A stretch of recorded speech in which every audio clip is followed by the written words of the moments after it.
I entirely beg you, people and government of the DPR Korea, for your forgiveness. Please, I have made the worst mistake of my life. This is Otto Warmbier, an American college student and tourist whose trip to North Korea turned into an actual nightmare. In 2016, he was sentenced to 15 years of hard labor in a North Korean prison camp for a seemingly innocent crime that many believe he didn't even commit. After his sentencing, all communication with the outside world was cut off. As tensions between North Korea and the United States continued to rise, it's believed Otto was used as a bargaining chip. The US was able to secure Otto's return after he'd been held in North Korea for over a year. But when he came back, he was a completely different person. He was put in a brain-dead condition from torture. It was horrendous. According to his parents, his arms and legs were totally deformed, and it looked like someone had taken a pair of pliers and rearranged his bottom teeth. Unfortunately, Otto died less than a week after being returned home to his family. North Korea refused to take responsibility, blaming Otto's death on a severe reaction to a sleeping pill. But the US pushed back, claiming his death was caused by severe beatings and torture at the hands of the North Korean government. We'll dive into what he allegedly did, but given North Korea's history of human rights violations, it's no surprise he was treated so poorly. Those who have survived the North Korean prison system have claimed that guards beat, tortured, and even starved detainees, leading to some scrounging for insects to survive. It's the scariest place in the world. North Korea is also known to use children for labor and, in extreme cases, give them the death penalty. Controlled by Supreme Leader Kim Jong-un, the country is considered a totalitarian dictatorship with the worst human rights record in the world. Today we'll find out what really happened to Otto during his stay in North Korea. Why was he used as a political pawn? And is North Korea really to blame for his death? Before we unravel this tragic tale, be sure to like and subscribe for more amazing survival stories. Hello, everyone. When I was told that I'd have the honor of speaking at graduation, my first instinct was to find some key words. Otto Warmbier was an adventurous, hard-working, athletic 22-year-old with a bright future ahead of him. He graduated from Wyoming High School in 2013 with the second highest GPA among his classmates. He earned a scholarship to the University of Virginia, where he studied commerce, economics, and global sustainability. Otto had plans to become a banker, but wanted to travel one last time before he got bogged down with countless hours of work. Otto was no stranger to exploring foreign countries and was fascinated by their cultural differences. He'd been to Israel, Cuba, Ecuador, and parts of Europe. In early 2016, he was set to study abroad in Hong Kong for his final semester before returning home to graduate in May.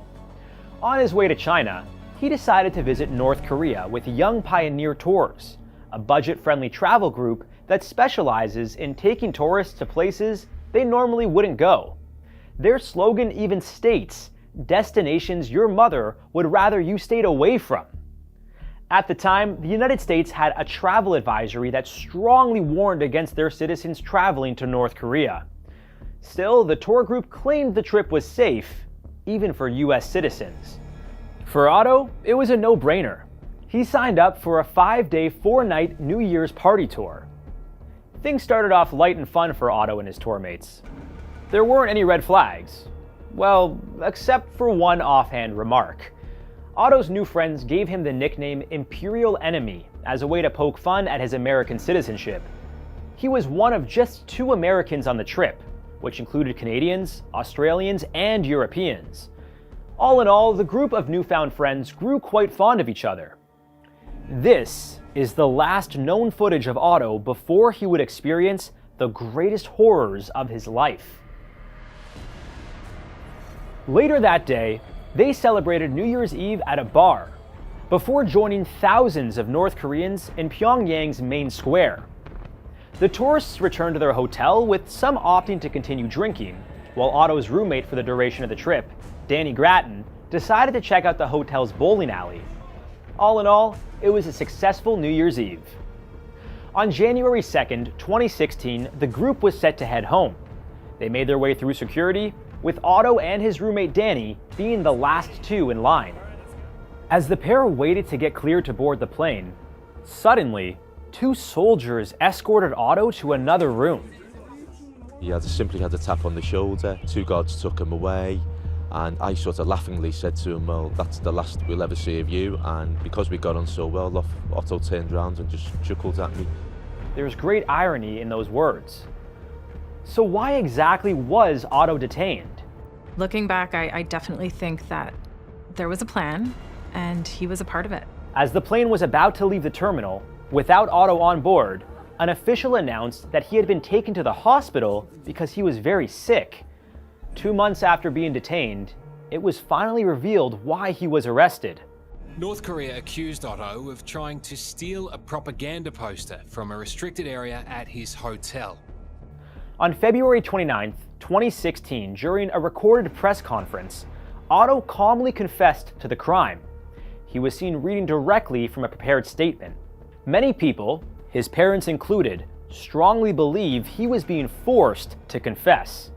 On the early morning of January 1st, 2016, I committed my crime. 2 weeks after the press conference, the North Korean Supreme Court sentenced Otto to 15 years of imprisonment and hard labor. Now you're probably thinking, 15 years of prison for stealing a poster? Seems kinda harsh. Well, in North Korea, damaging or stealing anything that mentions or shows the North Korean leader is considered a serious crime. Still, as more information regarding that night was revealed, the facts weren't adding up. Otto's story started to look more like a calculated move by the North Korean government than a drunken mistake by a tourist.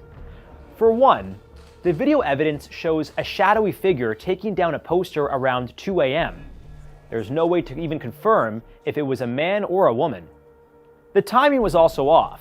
Otto was with his tour mates celebrating the New Year. Were you even back at the hotel then? No, the time didn't match up at all. I remember getting back to the hotel somewhere around 3 a.m., not at all before 2 a.m. Otto's confession during the press conference also didn't make sense. Reading from a script, his statements felt coerced, as if he had hoped for a pardon. He said he had put on his quietest boots, the best for sneaking, to steal the poster.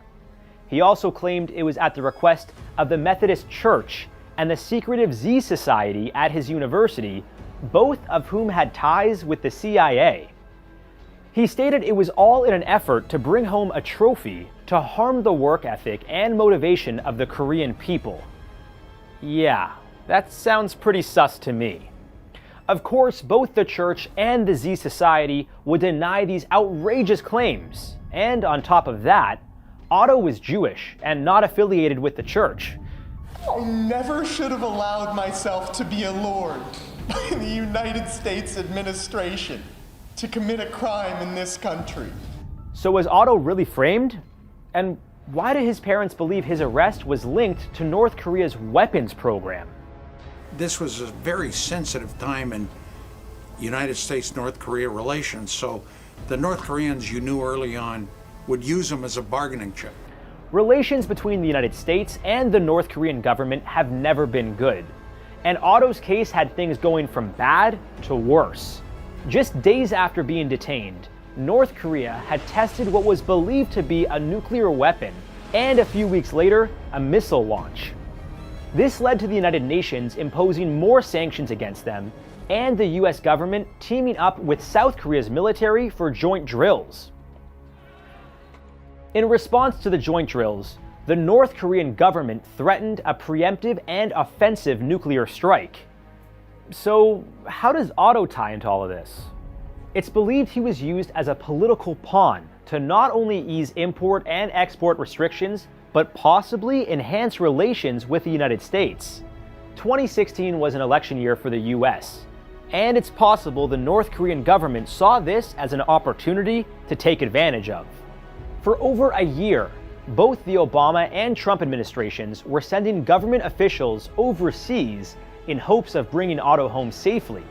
Though his parents would spend months worried sick about their son's safety, they were reassured he was fine by the US government. The same government that initially urged them to keep quiet out of fear of making things worse, according to Otto's father, Fred. That whole time we were told he was in perfect health. By the CIA, by our State Department. Despite this promise, it's believed Otto was severely beaten and possibly tortured while being held captive. 물고문은 있거든요. 내심처에서는 다 해요, 거의나. 그렇게 많이는 안 했는데 그분이 감옥에 있으면서 간수들이 있잖아요. 간수들이 많이 때렸대요. 왜 때렸냐면 언어가 안 되잖아요. Waterboarding is an interrogation tactic used which simulates drowning. It is illegal internationally and is considered one of the worst torture methods. If someone is subjected to waterboarding for long periods of time, they can be deprived of oxygen to the brain, leading to permanent damage or worse, death. Joseph Yoon, the U.S. Special Representative for North Korean policy, would lead the negotiations between the U.S. and North Korea over 17 months. That is until June 2017, when things took a turn for the worse. After learning that Otto was in a coma-like state, Yoon, President Trump, and his administration demanded they go into North Korea and bring the American home. Arriving in North Korea, Yoon admitted there was no guarantee of getting Otto home. They initially wouldn't even let Yoon or the doctor accompanying him see Otto. Following intense negotiations, North Korea granted Yoon and the medical team access to Otto. What they saw, however, wasn't the same kid whose photos had been circulating media outlets. Eventually, the two governments would come to an agreement, and Otto was finally on his way home. But that promise to his parents of getting him home in good health was broken. When Yoon first saw Otto, he was pale and practically lifeless, with a feeding tube inserted into his nose. It was clear that Otto was never going to be the same. North Korean doctors who were caring for Otto claimed he had arrived at the hospital in a worse condition than a year before his rescue. Later, it was revealed that Otto had been in a coma for 15 of the 17 months he was detained. Even though Otto was returned home to his parents, many questions still needed to be answered. And the most obvious one was, what happened to Otto while he was imprisoned? North Korea claimed that he fell into a coma due to botulism after reacting to a sleeping pill. But the US argued it was due to severe beatings at the hands of the North Korean guards. Returning home, Otto was in a vegetative state. His eyes were open, but he wasn't responsive, nor did he have control over his body. We saw evil. In his eyes, he had seen just terrible things. And he had been reduced to this animalistic creature that I couldn't hug and I couldn't get a feeling back from. It was horrible. After medical exams and brain scans, it was clear Otto had severe brain damage, likely due to a heart attack. Surprisingly, there were no definitive signs of torture or physical abuse. There were no healing fractures or any signs showing he had been hit. But he did have a large scar on his foot, and his teeth looked misaligned, fueling further suspicions. It appeared that both sides of Otto's brain were damaged symmetrically, disproving claims he was struck in the head. Normally, a blow to the head affects one specific area, not the entire brain evenly. After 6 days of laying beside their lifeless son, Otto's parents, Fred and Cindy Warmbier, made the heartbreaking decision to remove his feeding tube. Otto Warmbier officially passed away on June 19, 2017.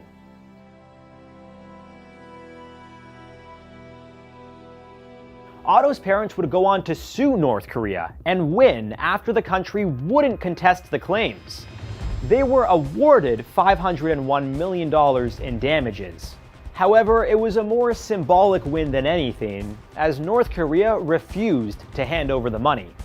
The judge overseeing the case claimed that North Korea was liable for torture, hostage-taking, the extrajudicial killing of Otto Warmbier, and the injuries to his mother and father. In January 2022, the Warmbiers were given $240,000 after the US government seized assets from a North Korean bank. Yet, no amount of money will ever reverse the trauma they have and will continue to endure over the loss of their son. To this day, Fred and Cindy have made it their mission to expose the evil that lies within the borders of North Korea.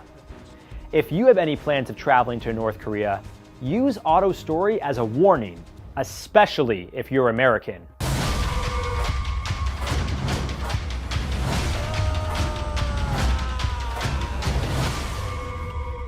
Welcome to one of the most restrictive countries in the world.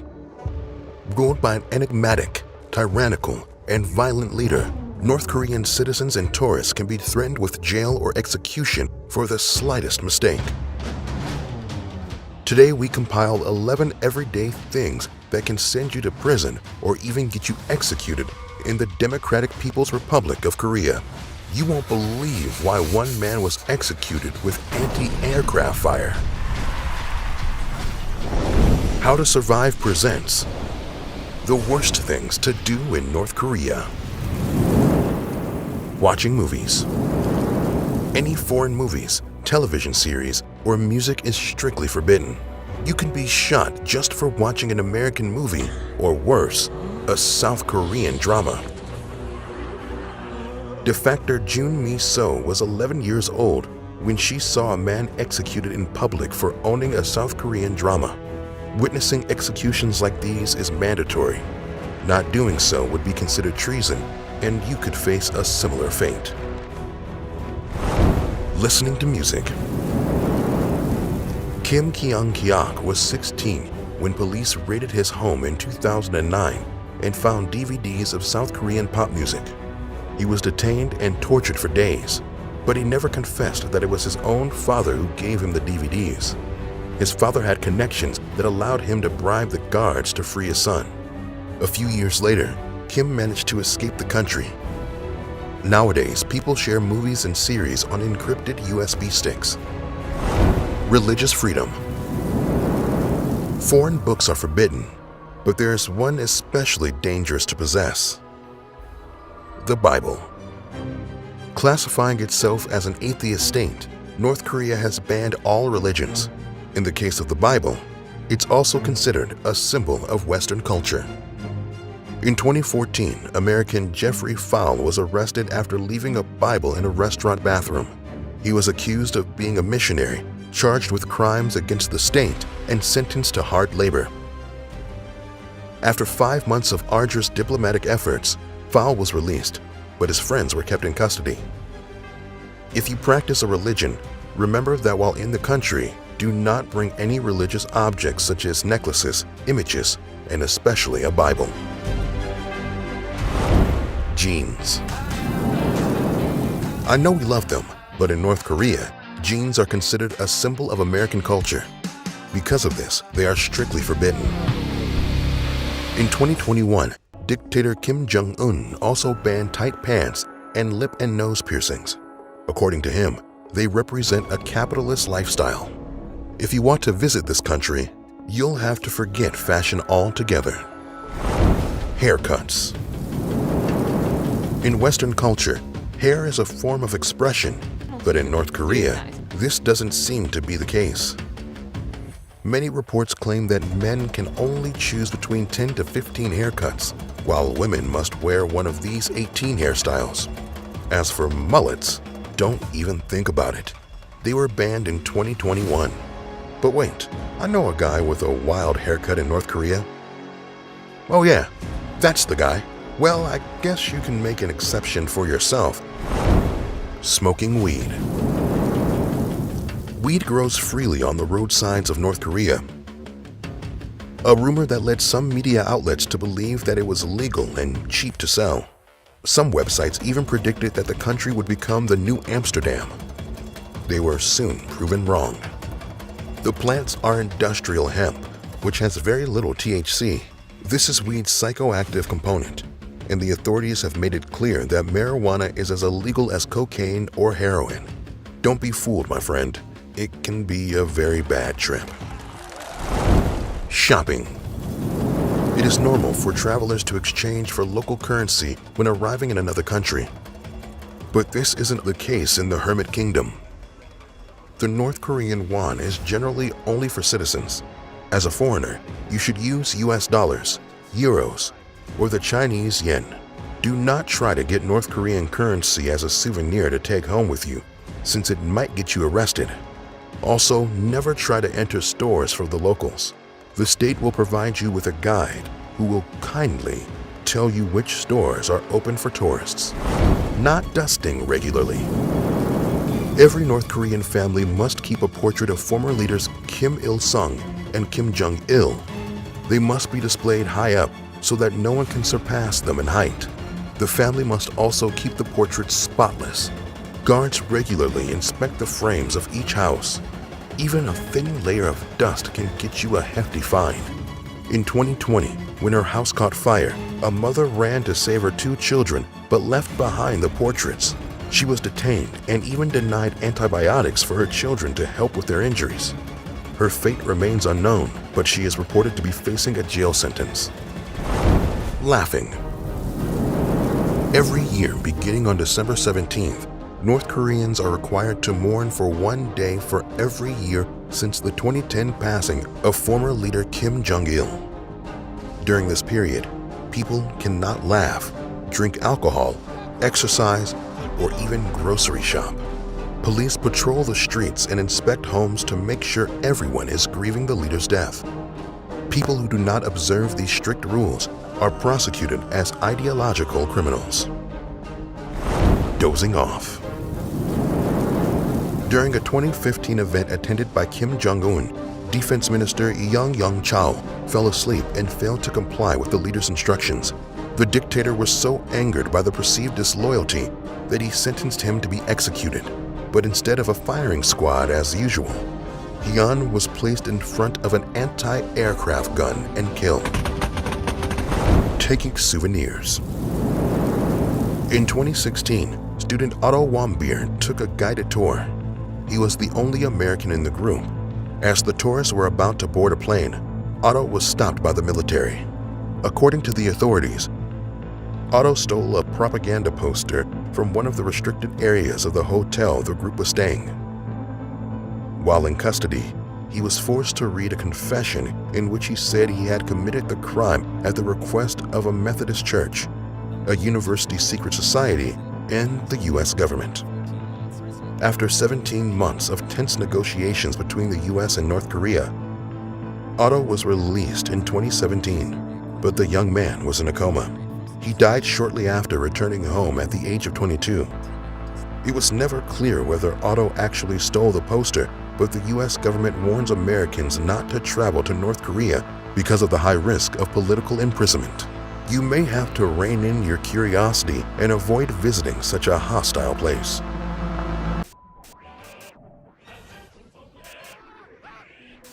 The officer kicked my face with his boots until my teeth were broken and I'd lost the hearing in my left ear.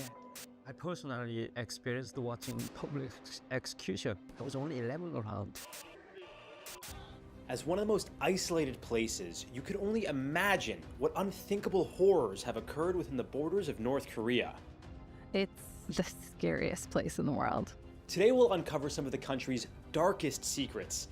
And warning, this episode is not for the faint of heart.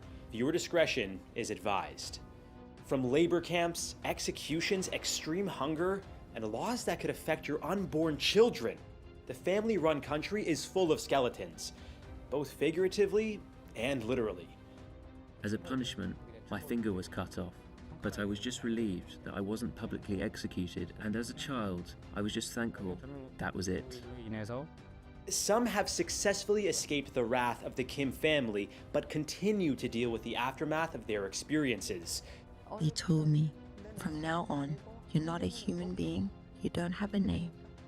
Without access to the outside world, as well as having state-run media, the citizens of North Korea are lied to on a daily basis. While most people live in poverty, the country's leader, Kim Jong-un, and his comrades are well cared for. Their military has also grown to heights no one thought was possible, making it one of the most feared. We're talking about the capabilities to start World War III. How did this man escape one of North Korea's most highly guarded prison camps? Why are North Koreans harvesting human manure? And was Kim Jong-un replaced with a body double? Before we expose North Korea, be sure to like and subscribe for more survival videos. Following the Korean War in the early 1950s, the North Korean leader at the time, Kim Il-sung, started to break away from the communist ways of the Soviets and aimed to reframe his country's independence. Around this time, Sung introduced a social hierarchy system called Songbun that is based on citizens' allegiance to Kim as a leader. The Songbun system categorizes its citizens into 3 types: loyal, wavering, and hostile. Similar to the upper, middle, and lower classes, depending on your status, you will enjoy a life of luxury or face a much more difficult time for the foreseeable future. However, unlike someone born into a lower class family who can make a significant change, the Songbun system can affect you for 3 generations. This is known as the 3-generation law. This means if your grandfather was outspoken about the North Korean government, you and your father would be punished, no matter how patriotic you are.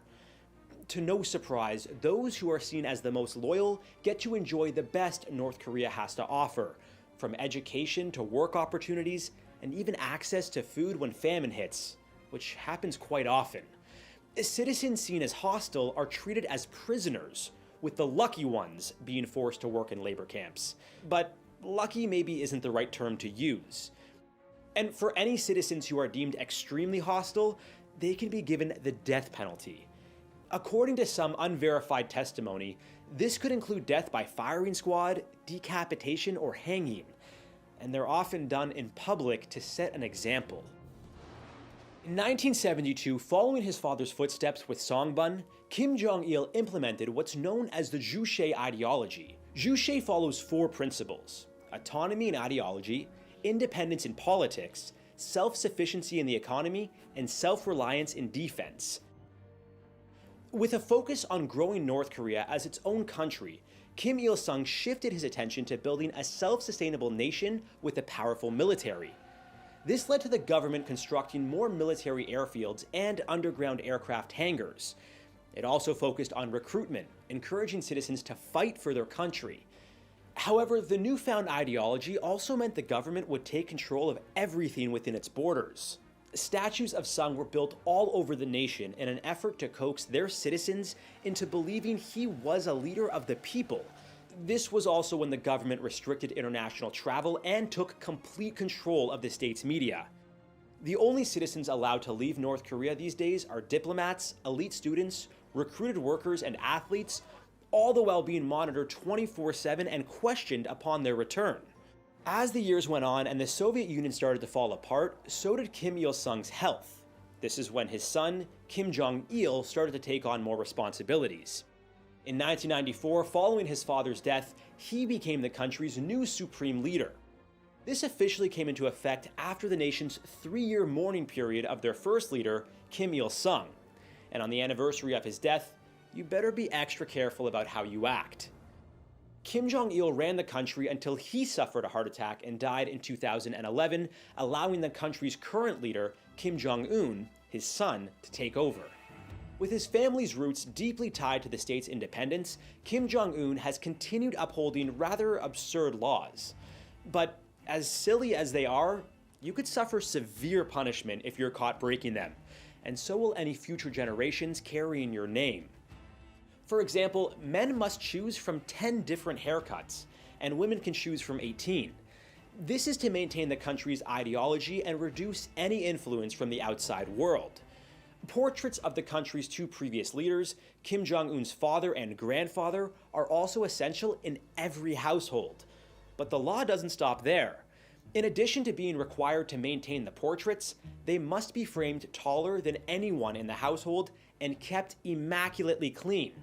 Inspectors regularly go door to door to check on them. And if there's even a slight layer of dust, your whole family could face jail time. Oh, and speaking of which, the portraits should be the first thing saved in a house fire. Seriously, if your kids are in a burning house and you opt to save them first, you may face some serious consequences. And if you're a government official caught napping, like Defense Minister Hyun Young-chol was in 2015 during an event attended by Kim Jong-un, you could be publicly executed by anti-aircraft guns in front of hundreds of people. Not a fun way to go. But this isn't even the worst of it. Given that the Kim family is seen as gods in the country, the government implemented an annual 10-day mourning period following Kim Il-sung's death. During this mourning period, citizens cannot laugh, drink alcohol, celebrate birthdays, or do anything leisurely. Starting on December 17th, if you're caught doing any of these things, you may be jailed or executed. The Indian Express reported that not only were people not allowed to grocery shop on December 17th, but if a family member had died during the mourning period, you weren't even allowed to mourn their death verbally. To make matters worse, the report claimed you couldn't even remove the body. Even tourists like American Auto Warm Beer have suffered severe consequences for supposedly stealing a poster. Please, I have made the worst mistake of my life. We did a whole episode all about this tragic tale, so be sure to check it out after. But if you think North Korean laws are archaic, the lack of human rights and freedoms will shock you to the core. Warning, this next section may be disturbing to some viewers. From overpopulated prisons to child labor, North Korea has been recorded as having the worst human rights record internationally. Food is also disproportionately spread among citizens. Over 13 million North Koreans are malnourished, with 60% of them being children. Many prisoners are forced to eat insects and rats to survive, and during the worst of times, seeing bodies in the streets was common. Freedom of expression and religion are also frowned upon, with an estimated 70,000 Christians being held in North Korean prisons. Although the country has a few state-owned Christian churches in Pyongyang, they are mostly just showpieces for foreigners to promote the false image of religious freedom. Many observers have noticed these churches have been closed during Sunday worship. State-run media also prevents North Koreans from being influenced by foreign countries. Without access to the internet or foreign news stations, any information related to the people of North Korea is first approved or likely produced by their government. To this day, the majority of North Korean citizens are only allowed to watch 4 state-controlled TV channels, and internet access is completely restricted, save for 30 or so sites on the government's intranet, like this traditional recipe site. To no surprise, all of their media is depicted to promote North Korean propaganda and their leader, while also villainizing the outside world.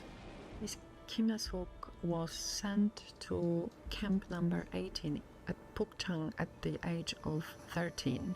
Her grandfather escaped allegedly to South Korea. That was the reason for the relocation of the whole family. She spent there 28 years. Children as young as 11 years old are sent to work in labor camps, potentially paying for crimes their parents or grandparents were accused of. In the afternoon, the 5-year-old was sent to the mountains to do hard labor. The only positive thing about that was that it was possible to catch mice, rats, worms, and snakes for the eternally hungry stomachs. However, children born with disabilities face a much more grim fate. Dr. Ri Kwang-chol, who was able to escape North Korea, claimed that newborns with physical differences were, at one point, immediately killed and buried. Other children are brought into the world only knowing life inside prison. This was the case for Shin Dong-hyuk, who managed to escape and share the horrors he experienced during the early years of his life. In the South Korean capital of Seoul, we've made contact with a young man of 26 years who, until 2 years ago, didn't know that a world existed outside of the barbed wire. Born in Kaichon Prison, commonly called Camp 14, Shin only knew a life of hard labor and malnourishment. His parents were prisoners who were allowed to marry as a reward for their hard work. Although it seems neither side had much say on who they married, with Shin's father telling him his mother was gifted to him by guards. At age 6, Shin, his brother, and mother were all moved to Camp 18, known for being less severe than where he was born. Up until he was 12, Shin lived with his mother and saw his father only on rare occasions. The North Korean guards told Shin that he was imprisoned because of his parents' crimes against the state. They also made it clear that if he didn't work hard or disobeyed the guards, he would be punished or executed. At 13, Shin overheard his mother and brother planning an escape.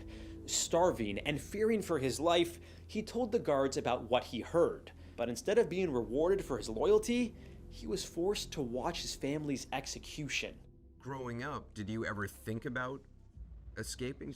That never crossed my mind. What I thought was that the society outside the camp would be similar to that inside the camp. Under the impression that the entire world is like a prison camp, Shin never had a reason to escape. That was until a new prisoner told him about the outside world. That desire to eat, that freedom to eat whatever I wanted, compelled me to escape. On his third attempt, and after months of torture, Shin would escape. After formulating a plan with his cellmate, the two would make a run for it, but only one of them would make it out alive. With armed guards and electric fencing surrounding the prisons, an escape is not only challenging, but a potential death sentence. Although the pair were able to dodge the guards, the shock from the fence killed Shin's cellmate on the spot. However, this allowed Shin to climb over his body and escape successfully. When I think back, that's the biggest sin I have committed. I still feel guilty. But Shin Dong-yuk isn't the only citizen who's managed to escape North Korea's borders, seeking a better life, especially considering how badly their food supplies have dwindled since COVID-19. Under Supreme Leader Kim Jong-un's government, North Korea's military spending took precedence over ensuring its citizens are provided with basic human needs. During COVID-19, he ordered to shut down trade with China and close North Korea's borders to protect its citizens. This blocked shipments of grain, fertilizer, and crucial farming equipment. As a result, the United Nations estimates that 43% of the population was food insecure. And the kicker? Each household was ordered to collect 22 pounds of dried human feces to be used as fertilizer. This was during one of their hottest summers. Just imagine the stench. To the surprise of no one, the government downplayed the severity of the COVID situation, claiming that after 2 years they had defeated the virus, and blamed South Korea for initially spreading it. But that wasn't the only rumor that was spreading. During the pandemic, a conspiracy grew that Kim Jong-un had been replaced by a body double as the overweight leader started making public appearances looking much slimmer. With his family's history of heart disease, both his father and grandfather dying of heart attacks, some believed the real Kim was bedridden or even dead.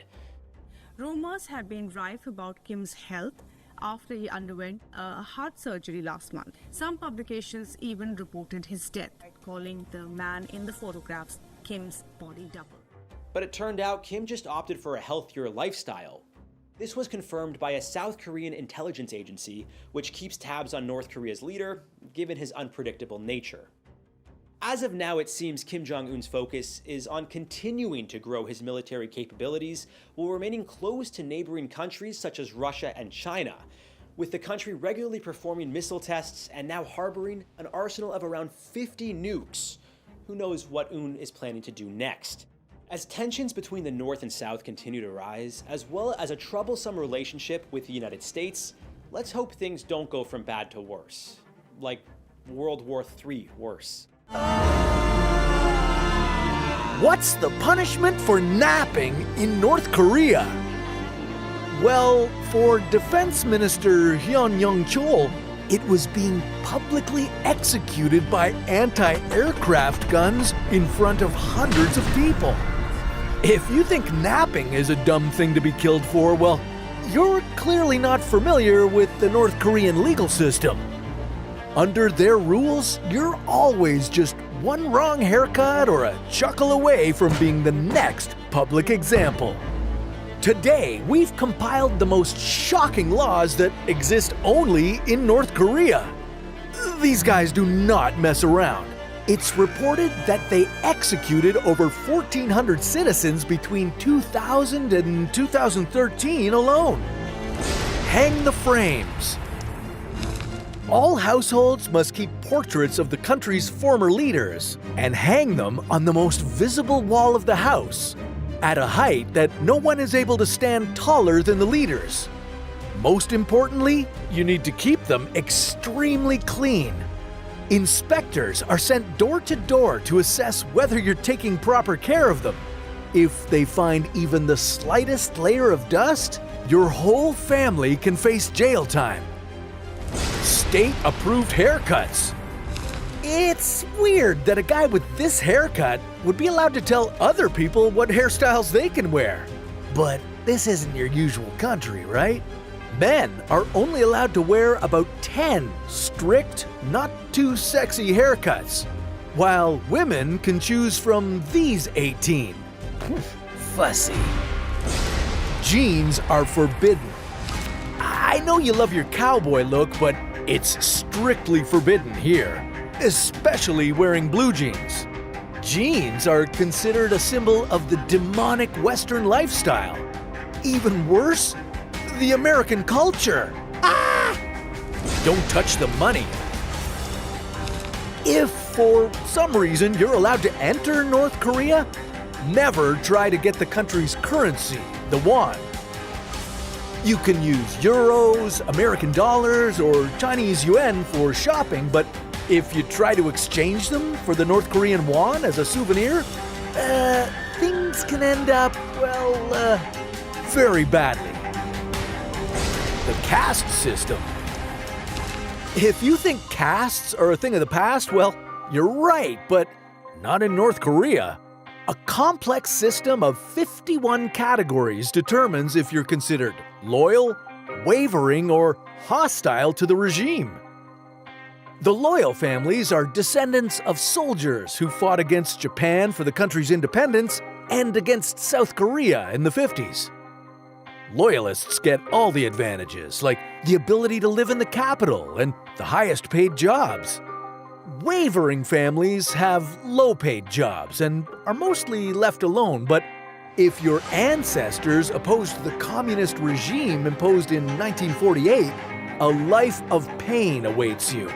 You are considered hostile, and your entire family can be sent to labor camps.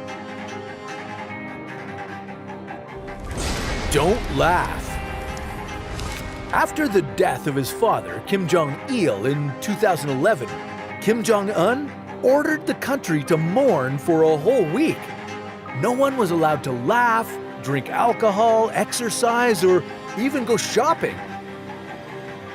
Inspectors patrolled the streets to make sure people were complying with the rule.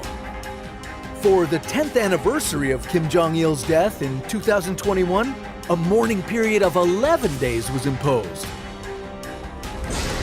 No religion. Since North Korea claims to be an atheist state, practicing any religion is considered an ideological crime, especially if it's Christianity. The Bible is not only considered a foreign book, which is a crime in itself, but something even worse, a symbol of, again, American culture. On a freezing winter night in 1996, Yi-hoon Park arrived at the border between North Korea and China. After decades of starvation, poor living conditions, and fear for her life, Yi-hoon was fleeing the North Korean regime. At the border, she hid from soldiers as she waited for her little brother to arrive. Her brother had been a soldier in the North Korean army and defected to escape with her. As a consequence, the army raided her house and her village in search of him. Yi-hoon thought he might have been caught. Fortunately, he showed up, and they began their journey across the border together. Suddenly, they heard shouts from behind. They'd been discovered. North Korean soldiers started shooting at them. Yi-hoon was paralyzed by the cold and by fear, but she managed to continue running, and they crossed the frozen river that separates the two countries. They arrived in a small village where locals warned them not to stick around. The Chinese authorities had heard the gunshots and might come searching for the fugitives to send them back to their country. One of the villagers offered to call someone who could help. An hour later, a man arrived to pick them up. He seemed friendly at first, but this man had horrible intentions. He was a human trafficker. After escaping the country where she had endured constant violence and oppression, where she had seen her family members starve to death, Yi-hoon couldn't have imagined that her fate would take an even darker turn on the other side of the border. The darkest chapter of her life was about to begin, marked by human trafficking, slavery, and ultimately ending up in a North Korean prison where she was tortured and left to die. But miraculously, she survived. How did she manage to do it? We'll dive into every detail throughout this video. North Korea is infamous for its hostility toward its enemies, but also toward its own citizens, particularly those who have been imprisoned for defying the dictatorship. The country's brutal practices have been documented by the organization Korea Future. In 2023, they released a report that exposed the prevalence of starvation, sexual assaults, beatings, and extrajudicial executions within these hellish prisons. More detail about these prisons a little later, but for now, let's explore some of the most terrifying, cruel, and outrageous treatments that detainees have endured, and more importantly, how Yi-hoon survived and escaped these inhumane conditions. By the time the human trafficker picked up Yi-hoon and her brother, he had already sold her to a Chinese man who she was forced to marry. If she didn't, she risked getting reported to the police and being sent back to North Korea. But when they arrived at her new home, the man refused to take in her brother. They had no other option but to be separated. After a few weeks at the home, it became clear that Yi-hoon wasn't a wife, she had been enslaved. Yi-hoon was forced to work and pay for her food, shelter, and give back money to the family that had paid the human trafficker. Most people might choose to give up in this situation, but Yi-hoon wanted to keep fighting. She had to keep fighting. That's because she wasn't just doing this for herself. Yi-hoon was pregnant. Fast forward to 2001 and Yi-hoon now has a baby boy. Then another terrible thing happened. The Chinese government implemented a new campaign to reward citizens who reported North Korean defectors. The villagers reported Yi-hoon. She was arrested and sent back to North Korea, leaving her baby son behind. My child didn't understand what happened. He asked me that, "Mommy, why did you abandon me? Why you leave me?" Upon returning to her native country, she was sent to a prison camp where she was forced to work barefoot on rocks, walking on animal feces. She was living in inhumane conditions. Soon, Yi-hoon got sick. The prison guards denied her treatment, even when she couldn't feel the lower part of her body. Unfortunately, this seems to be common practice at these camps. According to the 2023 Korea Future report, there are more than 200 detention facilities like this throughout North Korea. These facilities were mapped based on victim accounts and satellite images. Former inmates reported starvation, brutal beatings, and receiving no medical treatment. Women revealed that they were sexually assaulted by the guards and forced to have abortions. The conditions caused the deaths of many detainees. Many others were executed without a trial. Korea Future hopes their report will provide evidence of international law violations that will lead to the prosecution of the perpetrators. Okay, now back to Yi-hoon. Unable to work due to a deadly infection that had spread throughout her lower body, she was left to die outside the camp. But once again, Yi-hoon refused to give up. She managed to get to a police station and ask for help. They sent her to an orphanage where she received treatment for her wounds, but she was under police surveillance and knew she would be sent back to the prison camp as soon as she healed. But this time, Yi-hoon had a strategy. She now knew that in North Korea there are a lot of brokers who, along with human traffickers, sell North Korean women and girls to Chinese men. So Yi-hoon purposely got herself trafficked in hopes of reuniting with her son.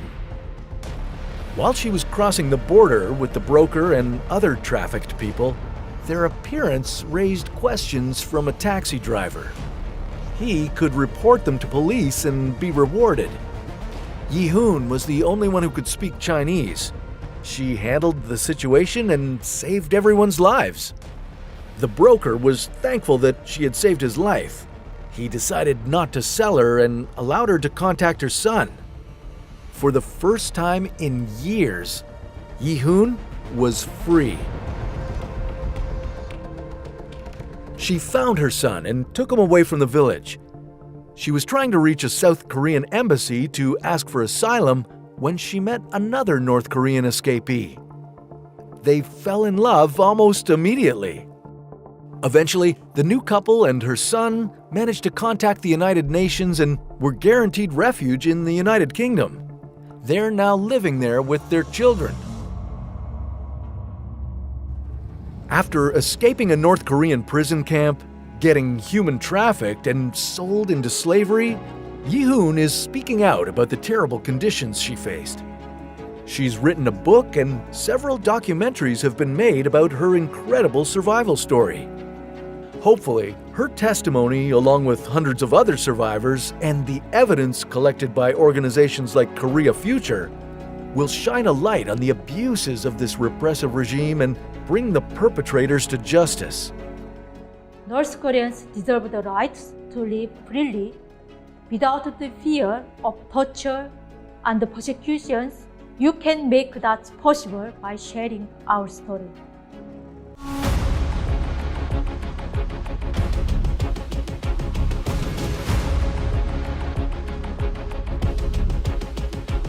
Could you face guards who shoot to kill, swim for hours or even days in the open sea, or cross a vast hostile desert? What kind of place can push a person to make these extreme choices? Some people have to go through hell before they can finally get free. Here's how to survive North Korea. Located in Eastern Asia and home to about 25 million people, North Korea is one of the world's more secretive countries. After World War II, Korea was divided into two countries. The US occupied South Korea and the Soviet Union occupied North Korea. North Korea is known for the cult of its leaders, developing nuclear weapons, and isolation from the rest of the world. North Korea's leaders ban many things, from foreign movies to skinny jeans and non-socialist haircuts, like mullets.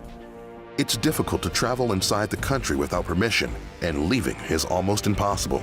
Today we'll see 3 stories of people who escaped North Korea and lived to tell the tale. What happens if you get caught escaping? Which border is the safest way out? And why could your neighbors be your worst enemies? Although traveling across the border with South Korea may seem like the fastest way to freedom, it's also the most dangerous. You could get shot when crossing the Korean demilitarized zone. If you get captured, you could be tortured or sentenced to life imprisonment. Crossing the Sea of Japan or the Yellow Sea will be difficult since it's almost impossible to get on a boat. The northern border with China is the best option for many escapees, including the protagonist of our 3 stories. We'll start with number 3, Undercover in China. Hyun-Soo Lee was 17 years old when she crossed the Yalu River from North Korea into China in 1997. But China is not a safe place for North Korean defectors. The Chinese government always monitors the North Korean border and its nearby towns. Someone reported Hyun-Soo while she was living by the border, and the Chinese police caught her. But she spoke Chinese so well that they thought she was a local. She finally moved to Shanghai, bought a Chinese ID card, and lied to everyone around her about her identity. After about 10 years in China, she went to South Korea to start a new life. But when she found out her family was struggling, she went back to North Korea and escaped again with her mother and brother. Her secret to surviving was learning Chinese. Speaking both local languages is very helpful when crossing borders. and it is crucial to keep your identity secret and be very selective about whom you trust. Number 2, a mother's strength. In the 1970s, Lucia Jiang was loyal to leader Kim Il-sung, just like any child in North Korea.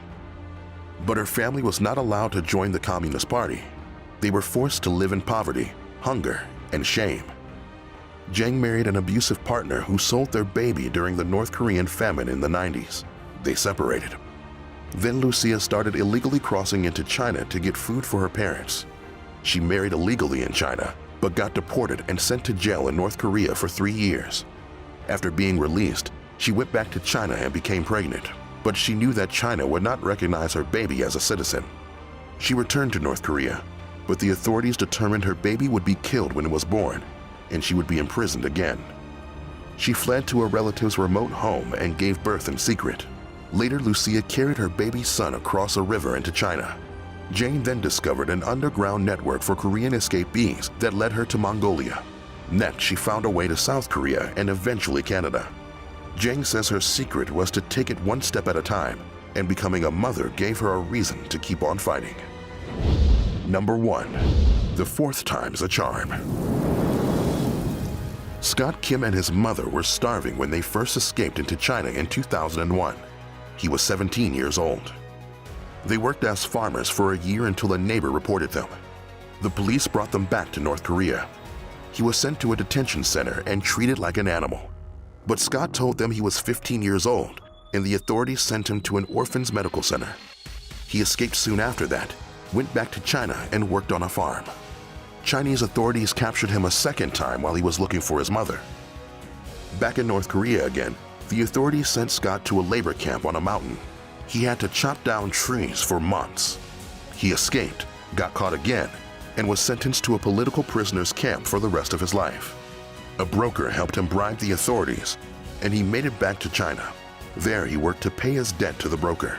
But Scott went back to North Korea to take care of his sick mother. When a broker offered to smuggle him to South Korea, he took the opportunity and left his mother behind. The night he escaped, his mother died. He had to choose between going to her funeral or continuing his journey. Knowing that his mother would want it, Scott continued to South Korea. Now he owns a business there and enjoys his freedom. Brokers and smugglers were key to Scott's path to freedom. Working hard and saving money saved his life. Escaping North Korea takes a lot of mental strength, determination, and sometimes years of planning. Sometimes you don't even need a dictator or national borders to become trapped like this. There are millions of people being abused by cults without even realizing it. Would you know a cult if you saw one? Or could that new self-help group you joined be leading you down a dangerous path? Find out here on How to Survive.